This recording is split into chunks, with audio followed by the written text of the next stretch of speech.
আজকে আমি বানাবো পালং শাকের কচুরি। পালং শাকগুলো আমি ভালো করে কেটে ধুয়ে পরিষ্কার করে রেখেছি। কড়াইতে জল দিয়েছি সেদ্ধ করে নিয়ে নেওয়ার জন্য। পালং শাকগুলো ভালো করে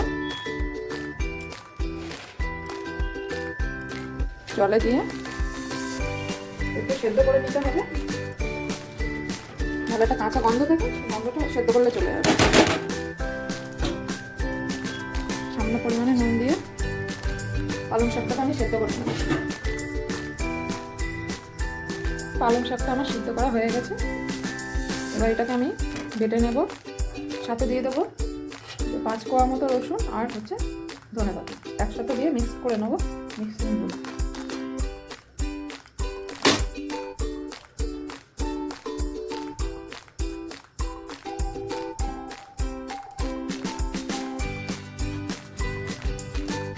এটা আমি পেস্ট করে নেব।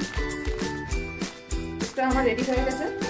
এবার আমি 300 গ্রাম মতো ময়দা নিয়েছি, পরিমাণ মতো নুন, লঙ্কার গুঁড়ো, বাড়িতে ভেজে রাখা জিরে গুঁড়ো, জিরে মরিচের গুঁড়ো,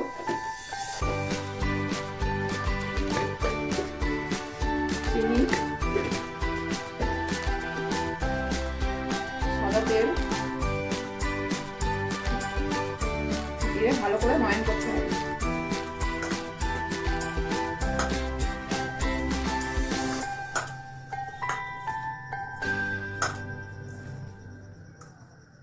দেখুন বন্ধুরা, ময়ান করে নিয়েছি।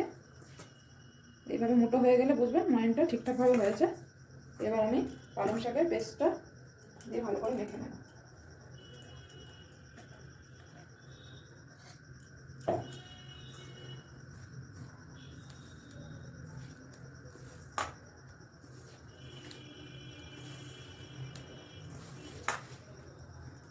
ময়দা মাখা আমার কমপ্লিট। এইভাবে নরম করে ময়দাটা ভালো করে মেখে নিয়ে 15 মিনিট চাপা দেওয়ার পরে 15 মিনিট চাপা দিয়ে রাখতে হবে। চাপা দিয়ে রেখে দিলাম। তারপরে আমি করে দেখাবো। 15 মিনিট আমার ময়দাটা মাখা ছিল। এবার ময়দাটা আমি লুচির আকারে লেচি কেটে নেব। কেটে নিয়ে আমি বেলে দেখাবো।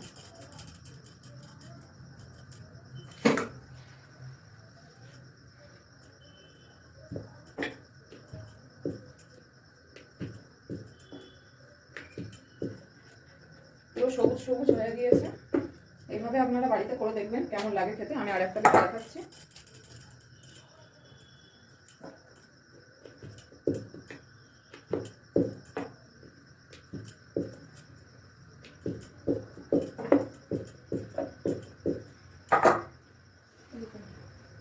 এদিকে আমি কড়াইতে তেল গরম বসিয়ে দিয়েছি।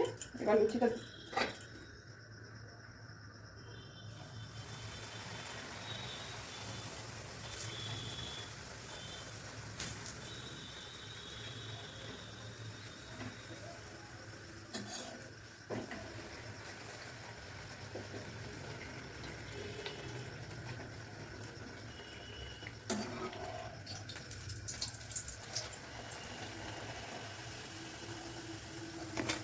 দেখুন বন্ধুরা, কি সুন্দর ফোলা ফোলা হচ্ছে। ফোলা ফোলা সবুজ সবুজ লুচি পালং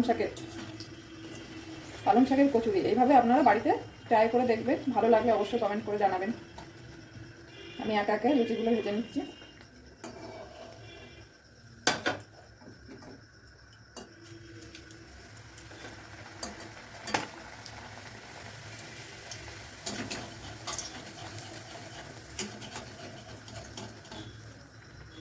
ফুলে দেখ বলে মশা হচ্ছে।